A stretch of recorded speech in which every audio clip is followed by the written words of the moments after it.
To the English clubs mainly, come to your senses. Gentlemen, you made a huge mistake. For those, you change your mind. Do it out of respect for the English people, for the home of football. Some will say it is greed, others disdain, arrogance, flippancy, or complete ignorance of England's football culture. Only one place to start, the London Stadium, where there was a dramatic finish to the Super Sunday clash between Arsenal and West Ham. Gary Neville called it the biggest VAR decision in Premier League history. So, Dermot and Jay, have you recovered? I have, very much so, very much so. OK, well, West Ham had a stoppage-time equaliser scored by Callum Wilson. It was ruled out by referee Chris Kavanagh.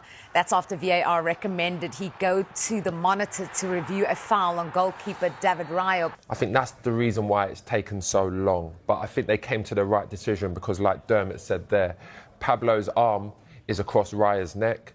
So that's why it has to be given a foul. I think if the magnitude of the game wasn't what it is, then we wouldn't really be having a debate about this.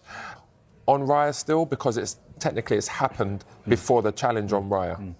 Well, if we run it, you know, I can explain if we can run it into the thing. But if you look, it is all about the sequence. And I think the impact is he stopped him because he can't go forward. He can't attack that ball. Yeah. So once he can't attack that ball, he can't make his goalkeeper challenge. So that's the dilemma. Yeah. He's reaching, but he then grabs hold of Mavropanos, but the foul has already occurred. And it's a bit like, you know, you go through and I give a penalty. Yeah. And then, Julie, you flag offside. I go, oh, the offside came first. As it happens. It is. Because there's so many arms there. They're all around the keeper. There's about 7 players in a small proximity. I see it was a foul after 30 seconds. But again, because of the magnitude of the game, they had to make it right. You know, can the goalkeeper head that ball? Can he get it? You look. Because it's not only like that, it isn't that. Yeah, it's in his throat. It's in his throat, and he does grab his left arm. You can see he's got his left arm pinned, can't get to that ball. There's so much to look at. And there was Trossard as well, because people were saying to me as well, people were saying Trossard's even closer to Raya, and the defender, he's stopping the defender getting to the ball as well. He can attack that ball, but unfortunately for him, definitely the foul comes first, and I think that's what the VAR's got to be convinced of. Yeah. Has he been fouled first before Mavropanos has been grabbed? FIFA has reportedly broken its silence following the growing controversy surrounding Arsenal's dramatic Premier League clash against West Ham United, with the governing body now said to be taking formal action against the match referee and VAR officials involved in the disputed penalty incident. The match, which saw Arsenal secure a crucial 1-0 victory in the title race under Mikel Arteta, has remained under heavy scrutiny due to a controversial second-half decision when Bukayo Saka was involved in a major penalty appeal after a suspected handball inside the West Ham penalty area. Despite strong protests from Arsenal players and supporters, referee Chris Kavanagh allowed play to continue after a lengthy VAR review, with officials ultimately deciding not to award a penalty. The decision immediately sparked outrage across the football world, with many calling it one of the most controversial moments of the season.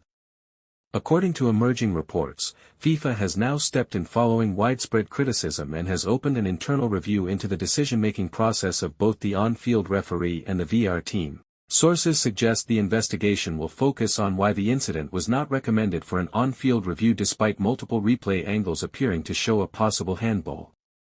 The controversy escalated further after West Ham had a late equaliser ruled out by VAR for a foul on Arsenal goalkeeper David Raya, adding more confusion to an already heated match and intensifying claims of inconsistency in officiating. Arsenal legend Thierry Henry was among the most vocal critics, reportedly questioning how such a clear situation could be ignored, while former manager Arsene Wenger has also previously expressed frustration over VAR's lack of consistency in modern football. The incident has also drawn wider attention to the Premier League's refereeing standards, with growing pressure on officials such as PGMOL chief Howard Webb, who has already faced criticism amid ongoing debates about VAR accuracy and transparency. Despite the controversy, Arsenal managed to hold on for a vital win thanks to a decisive goal from Leandro Trossard, keeping their Premier League title hopes alive.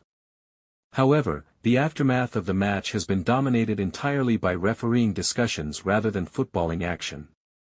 FIFA's reported involvement now raises the possibility of further disciplinary measures or procedural changes being recommended if the investigation finds errors in the VAR process.